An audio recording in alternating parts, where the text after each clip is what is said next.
Mariona, triste ikusten zaitut, zer gertatzen zaizu? Bai, triste nago. Amona gaixorik dago. Ara, zer gertatzen zaio amonari, Mariona? Minbizia du. Aiba, eta badakizu zer da minbizia? Beno, gaixotasun bat edo.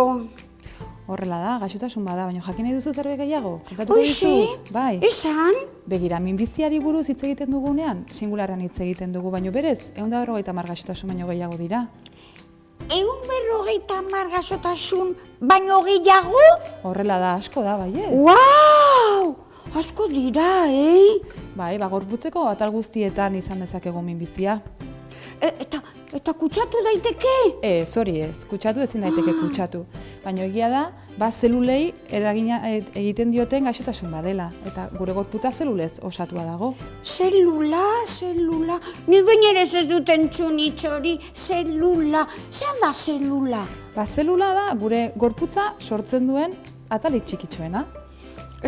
Eta zelulek zer egiten dute? Zelulek sortzen dituzte gure gorputzeko organo guztiak. Zelulik gabe ezingo genuke bizi, Mariona. Hola! Aizu, Maider. Esa, Mariona. Etorri. Esa.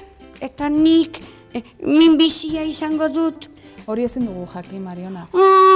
Dakiguna da, hainbat gauza egiten baditugu, askoz ere, aukera gutxiago izango ditugula, minbizia izateko. Hala! Eta zer gauzak dira horiek? Adibidez, kirola egin. Hori egiten dut nik. Bai, ondo jan.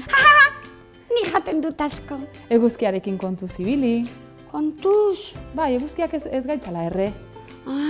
Ez, nire amatxo kremita ematen dit horrela leku guztietan. Ez hai gustatzen krema, Ez hai gustatzen. Eta beste alde ere, toksikoekin kontuz ibili behar dugu.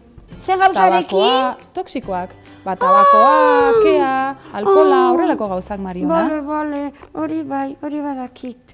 Orduan, kontu bat izan behar ditugu gauza guzti horiek ondo egiten baditugu, minbizia izateko aukera gutxiago izango dugula.